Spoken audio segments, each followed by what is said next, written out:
دكتورة روان، صباح النور. صباح الفل حبيبتي سارة، يسعد صباحك وصباح المشاهدين. يا أهلا وسهلا فيك. طيب خلينا نبدأ دكتورة، ما هو السعال يعني وما هي المواسم المفضلة لدى السعال اللي يهاجمنا فيه؟ بالضبط. هلا السعال مين فينا ما تعرض باي فتره من فترات حياته للسعال؟ هي من اكثر المشاكل اللي هي شائعه ومزعجه بالنسبه للاشخاص، ولكن الشيء اللي مفيد ومهم بموضوع السعال انه هو عباره عن ظاهره صحيه اذا حصلت من فتره الى اخرى وكانت مش مستمره. يعني عندنا هذا السعال عباره عن رد فعل طبيعي من الجسم تجاه اي مثير بفوت على المجاري التنفسيه ويثير النهايات العصبيه. فزي مثلا عندنا البكتيريا، الفيروسات، الدخان، الغبار، المواد الكيماويه، هاي الاجسام لما بتثير النهايات العصبيه ترسل مسج الى الدماغ، فيقوم الدماغ بحث عضلات البطن والصدر على الانقباض طاردا الهواء من الرئتين، وبالتالي طاردا الجسم المثير خارج الجسم. ولكن مهم جدا أن ننوه هنا أن السعال هو عرض وليس مرض. لا يوجد لدينا مرض اسمه سعال، وهذا السعال إذا استمر وكان مصحوبا ببعض الأعراض، يعني مثلا كان مصحوب بدم أو يعني بلغم كثيف، هنا يشير إلى وجود مرض بحاجة إلى استشارة الطبيب لحل المرض الموجود، وبالتالي تختفي مشكلة السعال.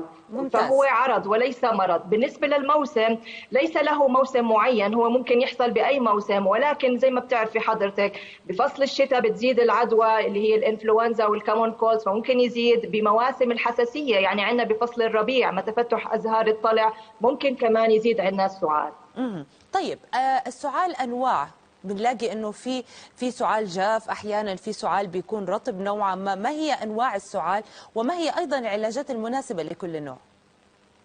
زي ما تفضلتي سارة، في عندنا سعال جاف اللي هو ما بيكون منتج، ما بيكون من غير بلغم أو مخاط، وفي عندنا سعال اللي هو رطب اللي هو ويت كف بيكون مصحوب ببلغم أو مخاط. برضو عندنا كمان السعال اللي هو حاد اللي هو أقل من 3 أسابيع، وسعال مزمن اللي هو يعرف بأنه أكثر من 8 أسابيع و4 أسابيع بالنسبة للأطفال. هلا العلاجات خلينا نكون متفقين بداية، لا يوجد علاج فعال أو أدوية السعال ليست فعالة، وهذا رأي معظم الأطباء والجمعيات الطبية، لأنه يعني زي ما حكينا أنه السعال يعني لازم نعالج المرض الموجود الكامن وراه. هو يعني حتى أنه إدارة الغذاء والدواء الأمريكية حذرت من إعطاء أدوية السعال والبرد بالنسبة للأطفال اللي هم أقل من 6 سنوات بسبب الآثار الجانبية الخطيرة اللي ممكن تكون مميتة بالنسبة لهم. وبالنسبة للأطفال من عمر 6 سنوات إلى 12 سنة يجب استشارة الصيدلاني والطبيب. هلا يوجد عندنا أدوية للسعال اللي هي أوفر ذا كاونتر، اللي هي عندنا الأدوية اللي هي المثبطة للسعال، وفي عندنا الأدوية اللي هي الطاردة للبلغم الإكسبكتورانت.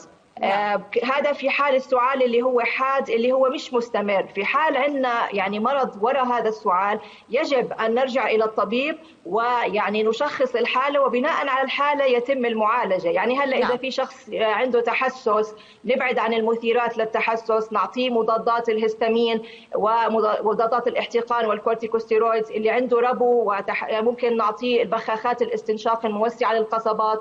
اللي عنده ارتداد معدي مريئي بنعطيه الأدوية اللي هي بتخفف من أحماض المعدة. اللي بدخن بنناقش معه أساليب يعني الإيقاف عن التدخين ومنتجات الإيقاف عن التدخين. هاي الأمور كتير مهمة لحتى نحل مشكلة السعال. طيب ممتاز. دكتورة روان، ذكرتي أن أدوية السعال العادية تباع أوفر ذا كاونتر كما تفضلتي أو تباع بلا وصفة طبية، ولكن ذكرتي معلومة جدا مهمة أن السعال في حد ذاته ليس مرض، هو عرض لأمراض أخرى ربما تكون في بعض الأحيان أمراض خطيرة. ما هي الحالات التي تستدعي منا التوجه إلى الطبيب وعدم التعامل مع السعال على أساس أنه شيء موسمي أو عادي؟ نعم، هذا سؤال جدا مهم. عندما يكون السعال مستمر لعدة أسابيع، يعني السعال عندنا مستمر، هذا أولا. ثانيا عندما يكون مصحوبا بأعراض اللي هي عندنا مصحوب ببلغم أصفر مخضر كثيف ومصحوب بدم، هاي عندنا مؤشرات. إضافة لما يكون عندنا هناك حمى، لما يكون في عندنا أزيز أو صفير في التنفس، ضيق بالتنفس وعدم القدرة على البلع، هاي كمان من الأعراض. لما يكون في عندنا تورم في الكاحل وفقدان للوزن بشكل مفاجئ، كل هذه الأعراض تنذر بضرورة استشارة الطبيب والرجوع له. ممتاز. الآن العديد من الأمراض، نحن كشعوب عربية نحب العلاجات المنزلية أو الأشياء المشروبات أو الأشياء البديلة. معظم الأمراض قد لا تنجح معها، ولكن السعال من الأشياء الوصفات البديلة أو المنزلية له جدا ناجحة، لدرجة أنه أصبحنا نجد أدوية مصنعة تحتوي على مواد طبيعية. أخبرينا عن العلاجات المنزلية للسعال.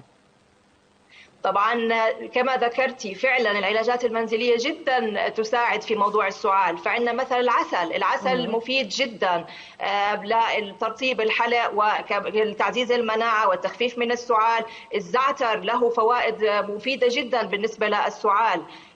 أيضا كمان الزنجبيل رائع جدا في موضوع تخفيف السعال. من أروع ما يمكن استخدامه كعلاجات منزلية للسعال هو ماء دافئ مع الليمون والعسل، حتى أنه يفوق الأدوية الدكستروميثورفان، يعني فعاليته أفضل بكثير من هذه الأدوية.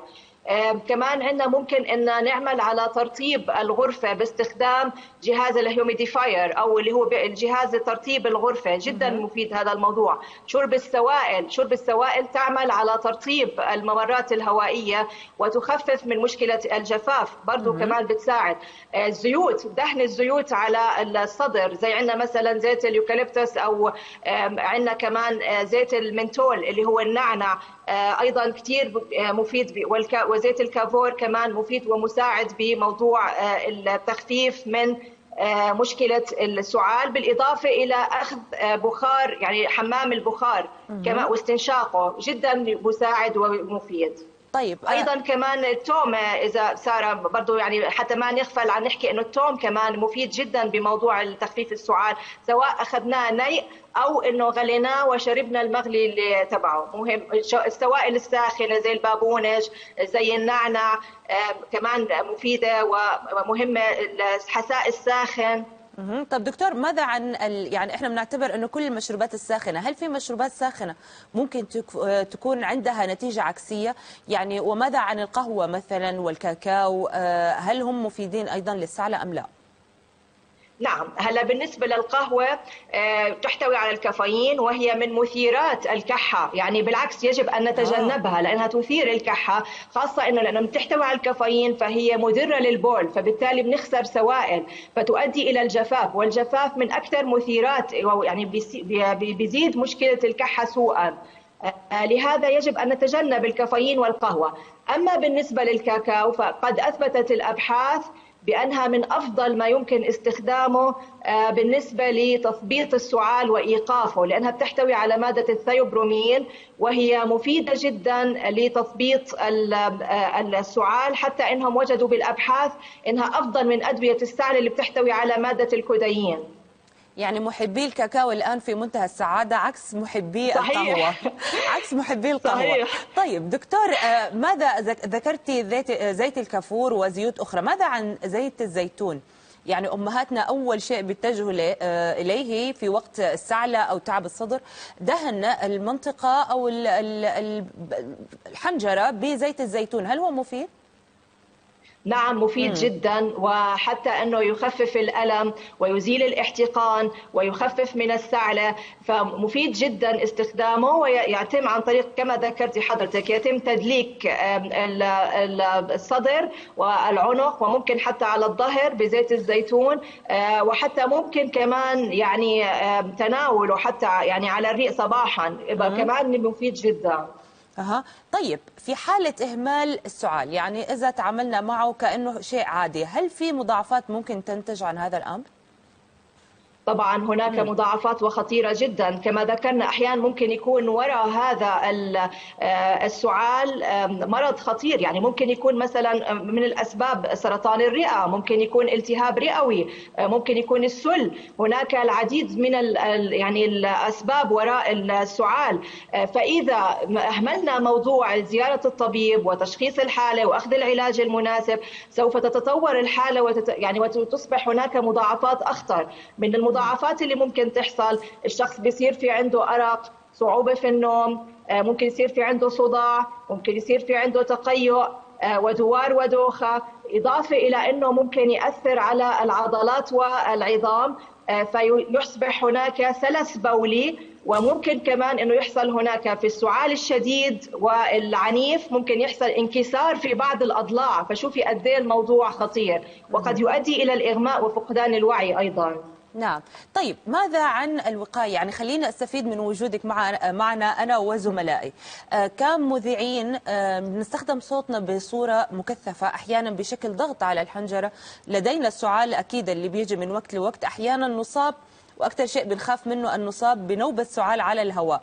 هل يمكن الوقاية من السعال؟ يعني نريد بعض من النصائح لهذا الإطار. نعم، هناك أساليب وقاية ومهم أن نذكرها في الوقت الحالي، خاصة أن السعال من أعراض الكوفيد 19 ونحن الآن نعاصر وباء الكوفيد 19، فهاي كمان أساليب وقاية يعني حتى لهذا الوباء، فحلو أن نذكر فيها.